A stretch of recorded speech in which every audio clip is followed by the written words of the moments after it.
अस्सलामु अलैकुम रहमतुल्लाहि व बरकातुहू। अब हम स्टार्ट करने जा रहे हैं इंटरनल CSS। फाइल बना ली है मैंने और जो है ना इसका टाइटल भी सेट कर लिया इंटरनल CSS। अब तक हम काम कर रहे थे इनलाइन CSS में, जिसके अंदर जिस एलिमेंट को हमने स्टाइल करना होता था हम उसको स्टाइल एट्रीब्यूट देते थे और डायरेक्ट प्रॉपर्टीज़ और जो है ना उसकी वैल्यूज़ सेट करते थे। तो इसके बारे में देख लेते हैं इनलाइन CSS। नेक्स्ट हमारे पास है इंटरनल CSS। ये जो सिंटैक्स है ये इंटरनल और एक्सटर्नल दोनों में ये सिंटैक्स यूज़ होता है, जबकि इनलाइन में ये सिंटैक्स नहीं था। होता क्या है कि सिलेक्टर, उसके बाद curly bracket start, curly bracket and, ये सिलेक्टर की बॉडी होती है, उसके अंदर प्रॉपर्टीज़ और उसकी वैल्यू लिखी जाती हैं।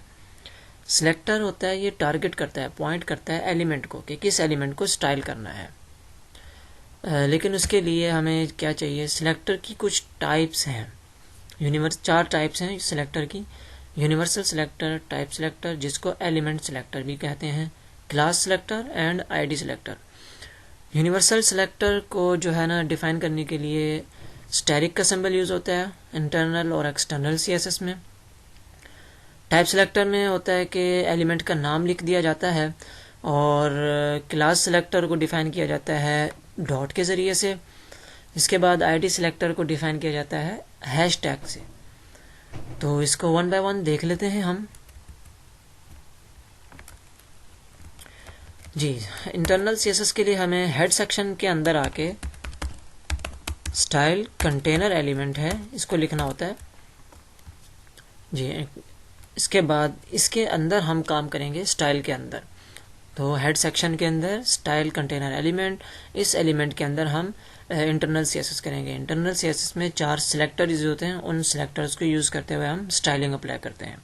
तो सबसे पहला सिलेक्टर हमारे पास यूनिवर्सल, उसको डिफाइन किया जाता है स्टैटिक, स्टार जिसको बोलते हैं, स्टैटिक का सिंबल, कर्ली ब्रैकेट, स्टार्ट और एंड, ये होगी यूनिवर्सल सिलेक्टर की बॉडी। इसके अंदर अब हम लिखेंगे प्रॉपर्टी। मिसाल के तौर पर मैं लिख देता हूँ कलर कि यूनिवर्सल का जो है ना कलर चेंज हो जाना चाहिए, कलर हो जाए रेड। अब इसमें जो है हम कंटेंट लिख लेते हैं। तो मैंने कंटेंट लिख लिया है ताकि जो है हमारा टाइम बचे, और इसमें 3 पैराग्राफ लिखे हैं, एक टेबल ऐड कर लिया और इसके अलावा एक ऑर्डर लिस्ट लिख लिया। तो इसका रिजल्ट देख लेते हैं पहले। मैं फ़िलहाल इसको कट कर रहा हूँ, सेव, और अब इसका हम रिजल्ट देख लेते हैं। इसको रन कर लेते हैं क्रोम ब्राउज़र में। जी, ये हमारे पास रिजल्ट आ गए 1 2 3 पैराग्राफ हो गए, एक टेबल हो गया जिसको बॉर्डर दे दिया एट्रीब्यूट में और विथ 100% कर दी। इसके अलावा हमारे पास आ गई ऑर्डर लिस्ट, इसको मैं जूम कर लेता हूँ। जी, अब ठीक है। अब देखते हैं यूनिवर्सल सिलेक्टर क्या करता है।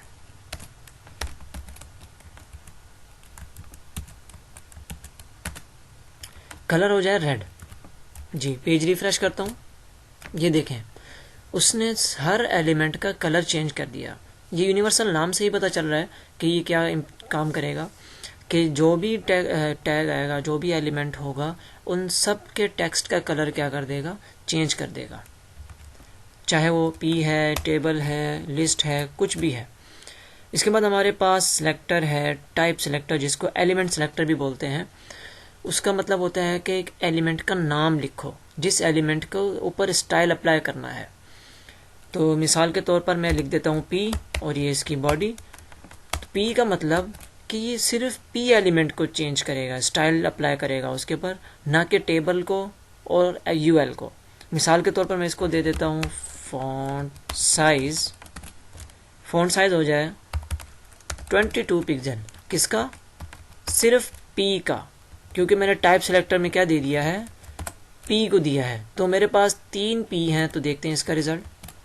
जी, सिर्फ पैराग्राफ का जो फॉन्ट साइज़ है वो इंक्रीज़ हुआ है, जबकि टेबल और UL का ऑर्डर लिस्ट का चेंज नहीं हुआ, फॉन्ट साइज़ इंक्रीज़ नहीं हुआ, क्योंकि हमने टाइप सिलेक्टर में P एलिमेंट को लिखा है। और अगर मैं इसको कर देता हूँ OL, अब देखता हूँ रिफ्रेश करके, तो ये देखें सिर्फ और सिर्फ OL ऑर्डर लिस्ट को टारगेट कर रहा है। तो ये हमारे पास ये था सेकंड नंबर पे टाइप सिलेक्टर, जिसको एलिमेंट सिलेक्टर भी कहते हैं। नेक्स्ट हमारे पास है क्लास। क्लास के लिए हमें डॉट के ज़रिए से हम क्या क्लास को क्रिएट करते हैं। इसके बाद हमें क्लास का नाम रखना है। इसका मैं नाम रख लेता हूँ ABC फॉर एग्जांपल, नाम कोई भी हो सकता है। इसके बाद हम देख लेते हैं क्या चीज़ अप्लाई करनी है। टेक्स्ट डेकोरेशन कर लेते हैं। टेक्स्ट डेकोरेशन अंडरलाइन के लिए यूज़ होता है, अंडरलाइन। तो जैसे रिफ़्रेश कर रहा हूँ लेकिन कोई असर नहीं हो रहा, क्योंकि जब क्लास हम बनाते हैं तो क्लास असाइन भी करनी होती है किसी न किसी एलिमेंट को जिसके ऊपर ये स्टाइल अप्लाई करना है। मिसाल के तौर पर मैं जो है पहले P के ऊपर ये अंडरलाइन करना चाहता हूँ, तो क्लास में अंडरलाइन की प्रॉपर्टी यूज़ कर ली और ये क्लास एट्रीब्यूट उस एलिमेंट को देंगे और क्लास का नाम रखा था ABC। यहाँ डॉट नहीं लगेगा, डॉट लगता है क्रिएट करते हुए क्लास को। बस जिस एलिमेंट को ये के ऊपर स्टाइल करना है, को इम्प्लीमेंट करना है, उस एलिमेंट को ये क्लास दे देंगे। अब जाके देखते हैं, इसको रिफ्रेश करते हैं तो ये देखें जिस पैराग्राफ को क्लास दी, जिस एलिमेंट को वो क्लास दी है, वो उसके ऊपर ही स्टाइल अप्लाई हुआ है। और अगर मैं यही क्लास दे देता हूँ ऑर्डर लिस्ट को, तो क्लास एट्रीब्यूट इसको कह देंगे, क्लास का नाम इसको असाइन कर देंगे। तो ये देखें ऑर्डर लिस्ट भी अंडरलाइन हो गई। इसके बाद हमारे पास है चौथा सिलेक्टर जो कि लास्ट है ID। ID के लिए हैशटैग लगता है।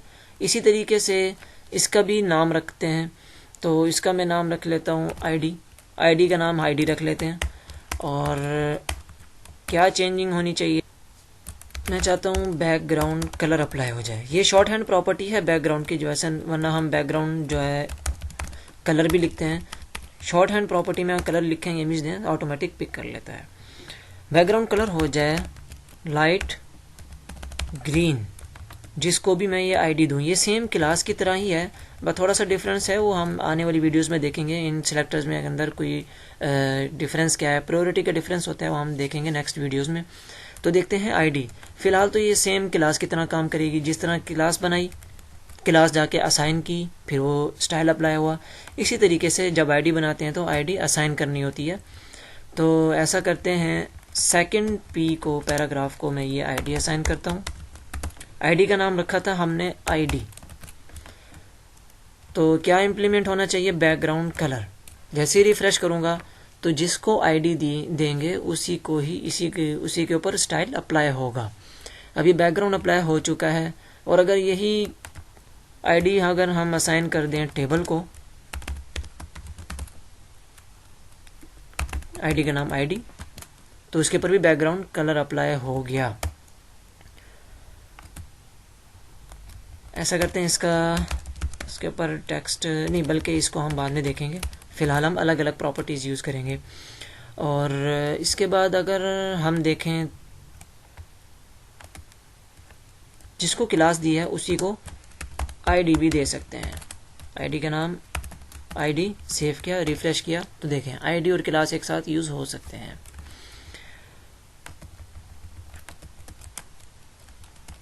तो इस वीडियो में इतना ही। मिलते हैं मज़ीद चीज़ों के साथ नेक्स्ट वीडियो में। अस्सलामु अलैकुम वरहमतुल्लाहि वबरकातुहू।